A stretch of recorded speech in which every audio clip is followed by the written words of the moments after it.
Welcome to the Buddhist Mahavir's Facebook page and very good and warm welcome here from Kuala Lumpur's Buddhist Mahavir's Facebook page. We are going live this evening after a long time actually. I think it's since December was the last time we went live on Facebook. As you know, we are now currently opening up Buddhist Mahavira for live on the site Dhamma sharings, and that is why we have cut back a little bit on the online Dhamma sharings here on our Facebook page. But all the same, we will still be conducting this online live Dhamma sharings as and when the speakers are available. And this evening, we will carry on with the Dhammapada series that is being conducted by Bhante Katagoda Pesala. Now today we will be discussing the verses 11 and 12 of chapter 1 of the Dhammapada. I would now like to invite Bhante Pesala to the screen and to the studio. Good evening, Bhante. Welcome to Buddhist Mahavira's Facebook Good page. evening. Good evening, and welcome you. Welcome, yeah. So let me read Bhante's profile for those of you who are not familiar with Bhante Pesala. Bhante K. Pesala is from Sri Lanka and presently lives at the Labununu Forest Monastery at Anuradhapura. At present, he is the resident monk in the monastery and was ordained in the year 2017 and also received his higher ordination in the year 2020. From the day of his ordination, he has been learning the Dhamma and the Vinaya according to the Theravada tradition under the guidance of Venerable Makandavala Sudassana Thero and Venerable Makandavala Nandaratana Thero, as well as Venerable Kottamale Kumarakasapa Thero.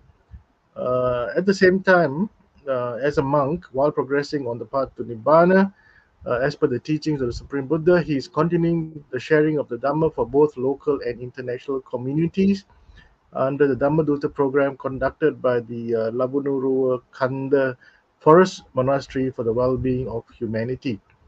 So, without much ado, I would now like to invite Bhante to start this evening's Dhamma sharing, entitled the Dhammapada, Chapter 1, verses 11 and 12.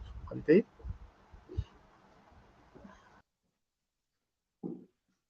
Okay, Teruvan Sarnai, especially I would like to thank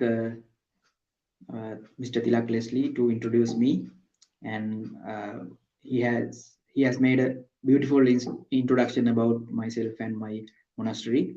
So I would like to again thank him for providing this noble opportunity to share the teachings of the Buddha to the world. So and he explained about our uh, topic today. So before we begin, let's worship our great teacher, the Supreme Buddha. All together with me, everyone, just worship the Buddha. Namo tassa bhagavato arahato samma sambuddhassa.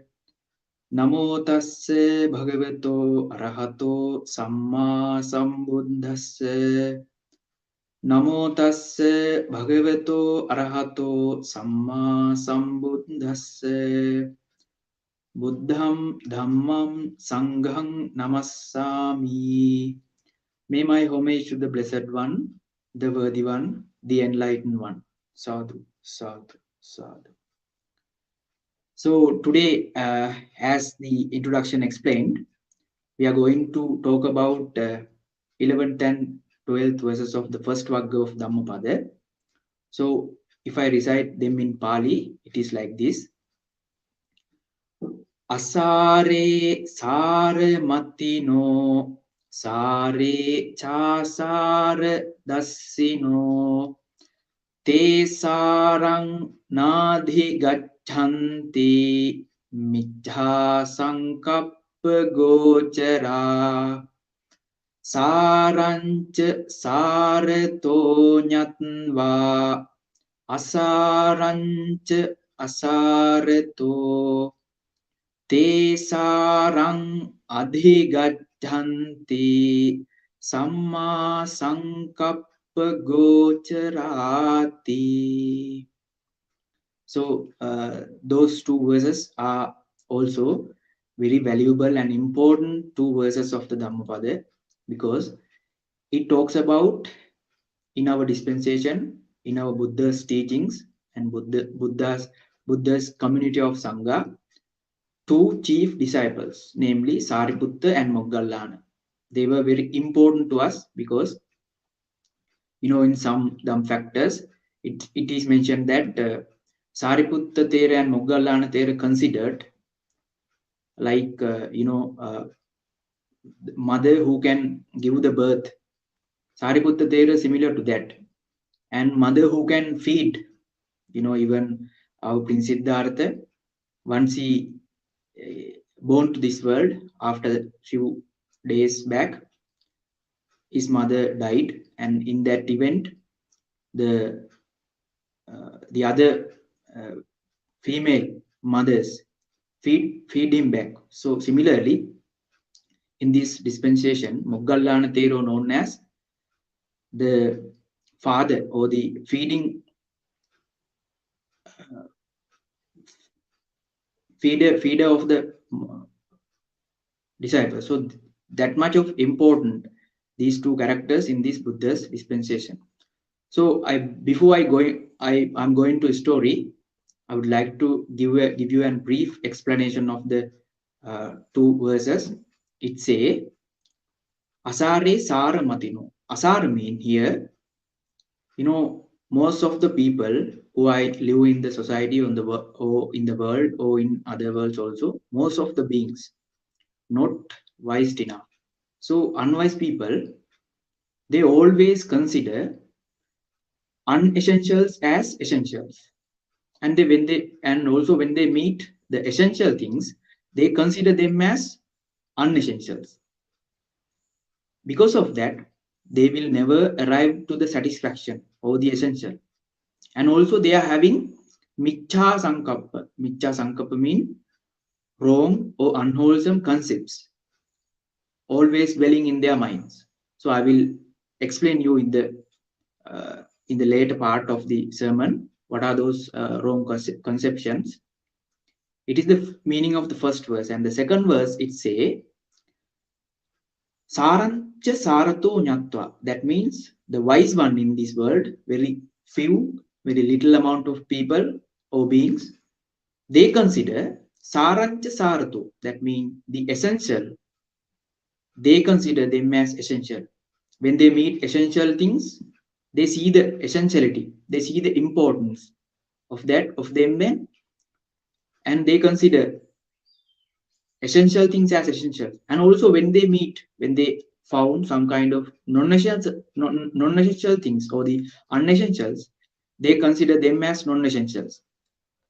By realizing that, because of that realization of their mind, they will arrive to the essence of their lives. And also they are dwelling, they are having samma sankappa gochara, they are having wholesome thoughts in their mind. So that is this briefly simple meaning of those two verses. So I explained that the story on behalf of Buddha uttered on behalf of the chief disciples.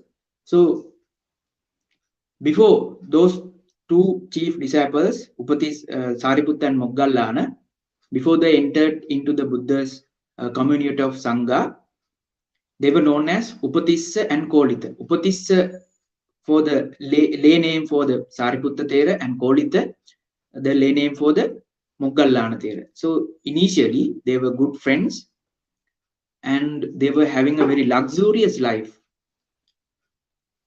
because both of them were born in the same day to a wealthy two families. So their parents were very rich and they had all the comforts in their lives. So they were having lots of funds in their lives.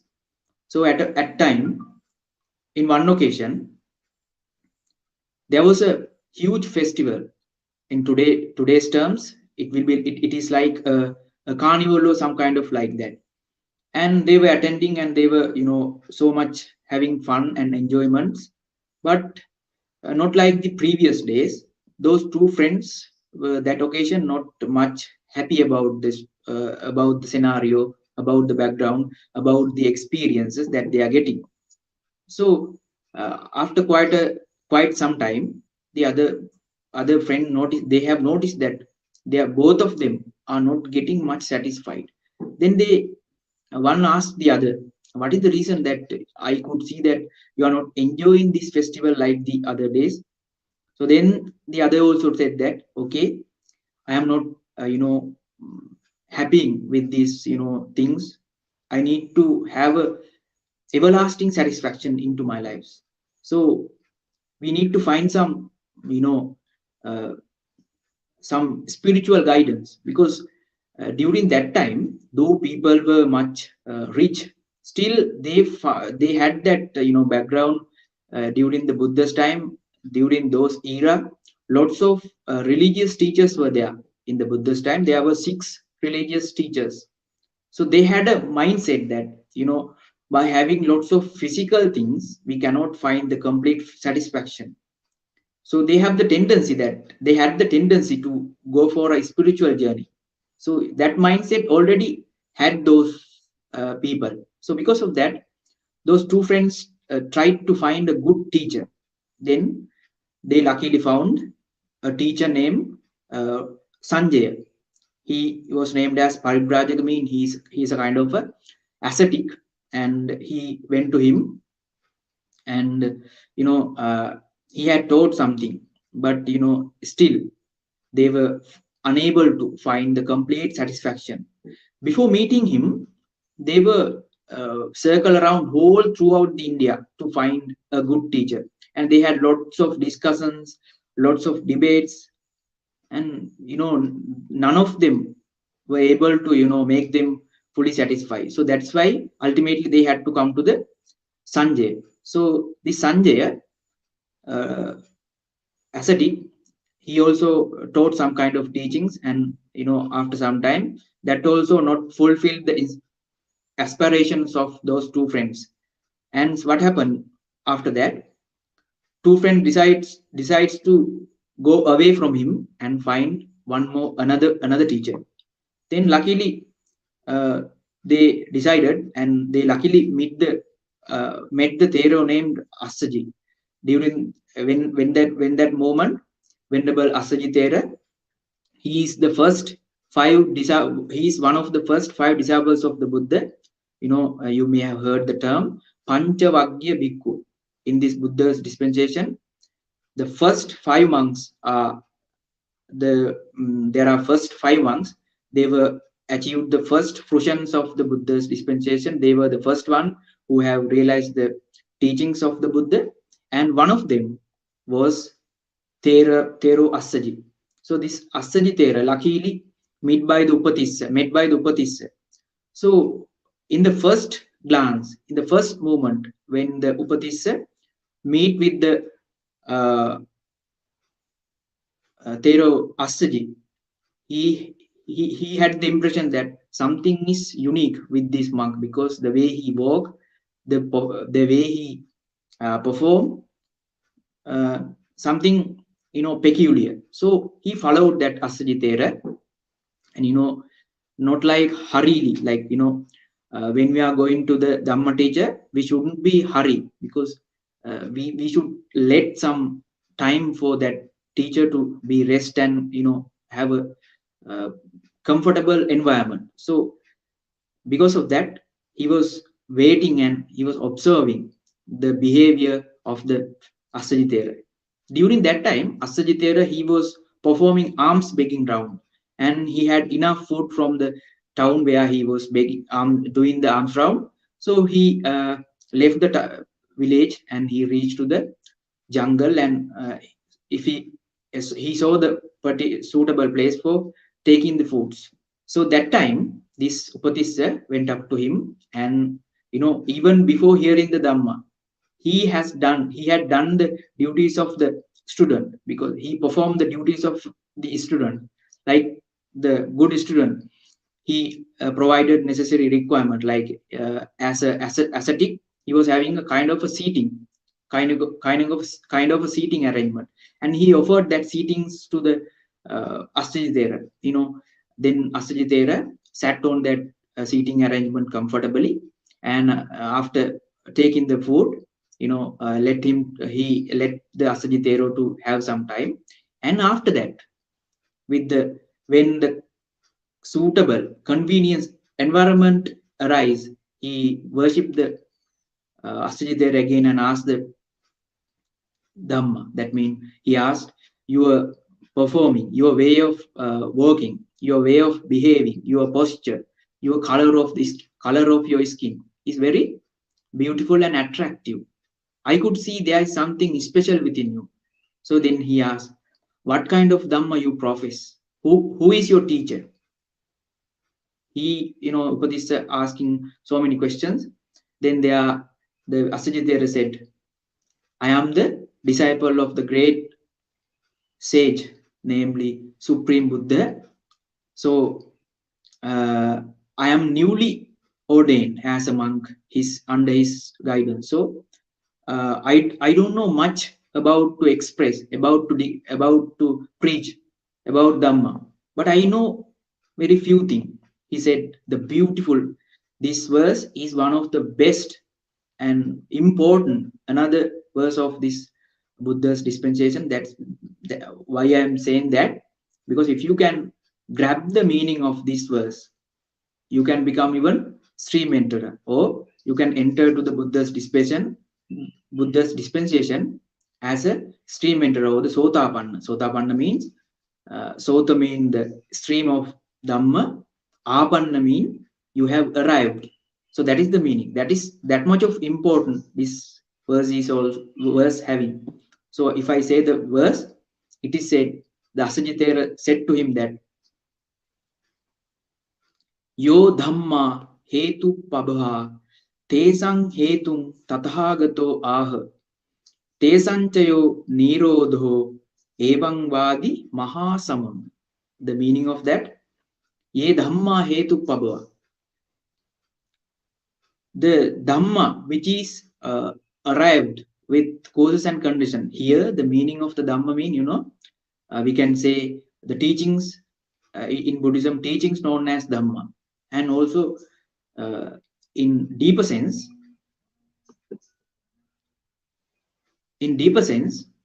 uh, it can be described everything, every physical things, every spiritual or mental thing which is arrived due to the conditions and causes, we can name them as Dhamma. So all what is arised due to causes and conditions is the having nature of Ye Dhamma Hetu Pabhava Tesang Hetun Tathagatoah. Those are arise due to some causes and conditions. Tesantyo Nirodho Evangvadi Mahasamano. Also, those which are arrives with the causes, they have the nature of disappearing. And so, by hearing this verse itself, this Upadisha became an Sotapanna, stream enterer. So he was enlightened with the Dhamma and he was very happy. And suddenly he went back to his friend and informed the matter, and he informed that he has achieved the enlightenment. So he preached the same verse to the friend Kolita, and by hearing the full verse of the Dhammapada, that verse, the Kolita also attained the enlightenment, or the Sotapanna fruition. So after realization of the first stages of the Dhamma, they decided to meet the Buddha. So during the time, they, before meeting the Buddha, they came back again to the previous teacher, Sanjay, and informed him that, okay, we have found the complete satisfaction of our lives. So we would like to invite you to come with us to meet the Buddha. But see, ascetic Sanjay, he was very proud, and he was there for a long time as a teacher. So he was rejected. He was hindered. He rejected to become again become a student of the Buddha. He rejected because he was a teacher. It was a it was shame that if he become a student again of the Buddha. So that's why he rejected, he decided to be a teacher without being a student of the Buddha. So that time two friends decided to leave him away and reach to the Buddha. So eventually those two friends came to the Buddha, and on the arrival, Buddha has make them given them the ordination, and they became monks. And especially Upatissa, friend Upatissa, he became as the Sariputta Thera, and he got the arahantship or the complete enlightenment after fortnight, or the after 2 weeks back. And Muggallan Thera, he achieved the enlightenment after 1 week. So thereby those two disciples became the left and right foremost disciples of the Buddha. And after they becoming the chief disciples of the Buddha, one day monks were discussing about these two chief disciples, and at that time they were talking about these ascetic Sanjay. you know uh, these two students continuously request from the uh, ascetic Sanjay to meet the Buddha, but because of his defilements in his mind, like the pride, he was unable to meet the Buddha. So that was the uh, small story of the story behind these two verses. And if I further explain the uh, meaning of the verses, I said, like asare saramatino, you know asara mean, as I explained, those are non-essential. Saramatino, sara mean the essentials.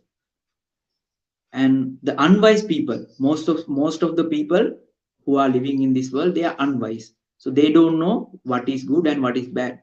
They mostly prefer to select the bad instead of selecting the good one. So even people are like to even the Buddhist who are following Buddhism, they are following Buddhism just to gain spiritualist, not spiritualistic gains, but to like they like to more, especially in my country Sri Lanka, people are offering dana, and they think by offering dana only they will be getting the complete satisfaction. That is a wrong understanding. So uh, that therefore, as Buddhist, we have to identify, we have to recognize what is the essential and what is the non-essential. So then uh, we can arrive to the essential. And the three basic characteristics of the essential, people who are following, who are wishing to have essentials, they are having three basic concepts it mentioned in these verses. Like I said, those who are unwise, they are mostly having michha sankappa. Michha mean the unwholesome, wrong concepts, namely kama, vyapada, vihinsa. Kama mean they always try to indulge, try to find, try to find sensual desires, sensual pleasures. They try to please senses always. That is called kama sankappa. Concepts of sensuality. And the second concept is vyapada sankappa. Vyapada mean the anger, ill will. That kind of concepts always, their mind is deluded, and their mind defiled with anger and ill will. So they don't try to eradicate them. So that is the nature of the unwise people. And third types of concepts, they mostly having avihinsa, vihinsa sankappa. Vihinsa mean, like they always try to harm others. The nature of the unwise people, they always, when they talk, even by talking they try to hurt others. And when they do some kind of actions, while doing actions also they try to harm others. And also when they uh, think something in their mind, in that mind also they are having cruel, unkind, hurting, that kind of unwholesome thoughts they are having. So that is the nature of the unwise people. That's why he said michha sankappa gochara. They are behaving, they are gochara mean they are having, they are behaving always that kind of wrong scenarios. But the wise one, they uh, carefully consider the essentials as essentials, and they try to practice them. And those they carefully, when they meet with non-essential things, they carefully consider them as non-essential, and they try to remove them, try to get away from them, like said as I said, like the nature of the wise one, because they have understood, they have realized the essentials and the quality of the essentials, and they have realized the bad repercussions of the non-essential. Thereby they try to develop samma sankappa. Samma sankappa mean they are having nekkamma sankappa. Nekkamma mean, it's a nekkamma mean deliverance, liberation, emancipation from both the materialistic things and defilements, which thoughts in which are in the mind, like spiritual things. you know uh, uh, that's why the first step of practicing Buddhism is, most people, even the Buddha, before become Buddhahood, as Bodhisattva, he practiced, the first step is dana. So dana is belongs to the nekkamma sankappa. So wise one possessing nekkamma mean they try to physically they try to, they are not always trying to indulge in the sensualities, like sensual pleasure. They are not seek behind sensual pleasure, because they know all the sensual pleasures, they are having the nature of appearing and disappearance. So they are not much attached to those sensual pleasures. So that's why they should have the nekkamma sankappa. That's why they are practicing dana, because uh, giving material things from away from us, it's a kind of concept from nekam. That means it's a kind of deliverance, kinds of donating something. If we can if we can donate something physically only, we'll have a chance to get rid of our defilements. Because without getting away the materialistic thing from us, from away from us, we cannot uh, have the detachment from the defilements. So that's why, as the first step, as Buddhists, we practice the dana. In the second concept, avyapada sankap. That means we must practice, we must have the concepts of uh,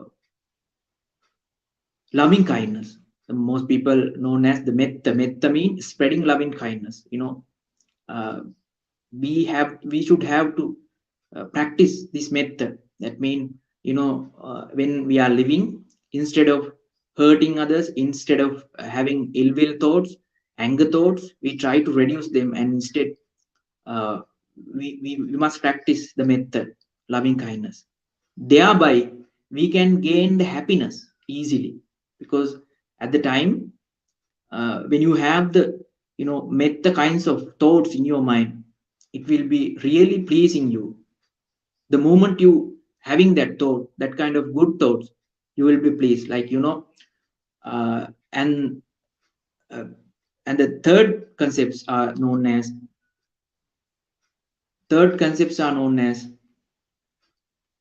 Avihimsa mean karuna, the compassion concept. The nature of the people who are having uh, uh, karuna, or the uh, compassion, their nature is, they always try to help others. When they talk, they try to help others. When they think, they're thinking to help others. And also when they're doing kind of physical activities, in there also they try to help others. In these three ways they try to help others. That's the way they will arrive to the essence. That's why it say sarancha sarato nyatva asarancha asarato te sarang adhigachanti. Because of that, good behavior, wholesome mindset, they will eventually arrive to the essence of the word. So the essence means here the enlightened one. You know, as Buddhist, by hearing this kind of Dhamma, we have to understand, the essence of the liberation or the nibbana. That is the ultimate, the most prominent essence. So it is the target we must have as Buddhist. So just imagine, you may nowadays, at present, you may not have any much problem, but just imagine recently what has going on the Turkey. People are suffering a lot, even within few seconds, you know people are, stuck under the rubbles, and their lives were, you know you know they had to spend, like, people spend 3 to 5 days without food, and eventually they had to die. So many people, more than 20,000. So that thing will come to that thing may come to me, you, at any time, we cannot say. So that is the nature of this samsaric journey.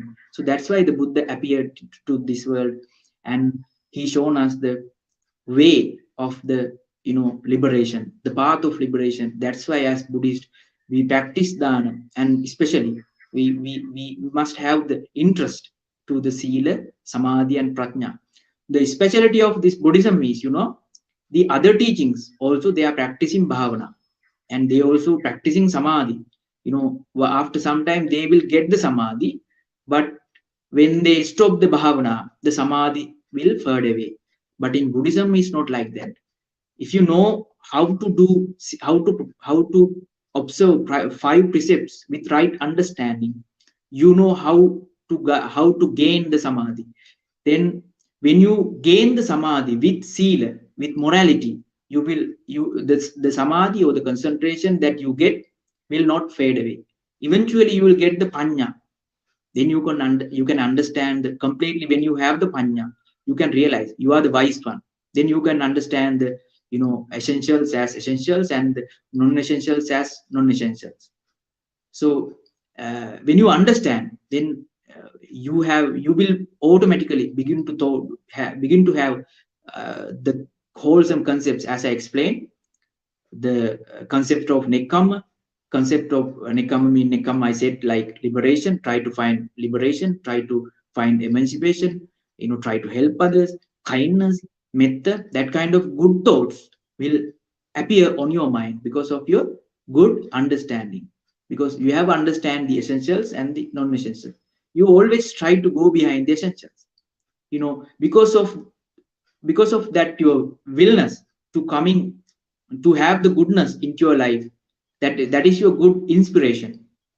So at least if you have that kind of mindset, in the beginning, at the end, eventually you will arrive to the essence, by practicing morality and samadhi and prajna with the according to the Buddhist teaching. So that is the ultimate goal of Buddhism, and it can be done because this Dhamma is named as sandittika. Sandittika, I mean, it can be experienced right now at this moment. So that is the nature of this Dhamma. So I am inviting you all to practice this Dhamma and gain that essence into your lives. And with that, the time is also passing. I would like to put an end to this Dhamma session. And if you have any question, I can answer right now.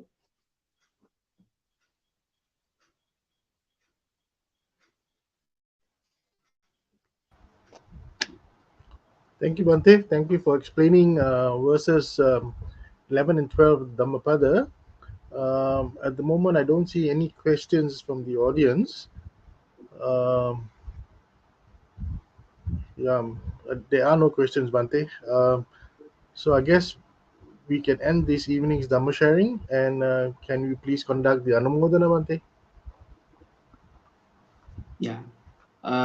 Especially, I would like to, Sabbadanan, Dhammadanam, Jinati. That means, the gift of Dhamma excels every other dana. So we have gained lots of merits. So I would like to share these merits, especially to the organizing staff, especially including Mr. Tilak and other people who are back, who are behind the stage in the Buddhist Mahavihara, and also those who have sponsored for today's Dhamma talk. Uh, Everyone and those who attend to this Dhamma talk, each and everyone may gain, may receive these merits, and may these merits be a cause, be a condition for them to have a good life in this life, in this world, and also when they passed away, they will have the good life in the future lives as well. And they get the Kalyana Mittas, those who are teaching the Buddha's teaching, and ultimately they may able to attain the supreme bliss of nibbana at the end. So with that, I would like to end of this Dhamma sermon. uh, I will bless you with the one of the famous verse. So that is, please listen and take the blessings. Abhivadana silissa nichang vaddha pachayino chattaru dhamma vaddhanti ayuvanno sukhang balang ආයුආරෝග්‍ය සම්පatti සග්ග සම්පatti මේවච අතෝ නිබ්බාන සම්පatti ඉමිනාතේ සමිජ්ජතු.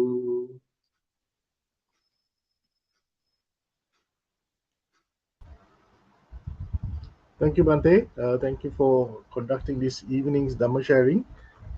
Um, yeah, still looking for questions. There are no questions. Um, so yes, we have come to the end of this evening's Dhamma sharing here at the Buddhist Mahavihara's Facebook page, as well as the Theravada Buddhist Council of Malaysia's Facebook page. We look forward to seeing Bhante again next month. Bhante will do one session every month, and we look forward to the next few verses of the Dhammapada in chapter 1. So with that, on behalf of the Committee of Management and the monks of the Buddhist Mahavihara, let me take this opportunity to thank Bhante for your time and preparation for this evening's Dhamma sharing. To our sponsors also, thank you so much for ensuring that we're able to maintain and continue with our online Dhamma sharings. And also to all our viewers who are listening and had viewed and understood what Bhante had mentioned, we take this opportunity to thank you and hope to see you again very shortly. With that, Sukhi Hotu and good night and a pleasant evening. Sadhu.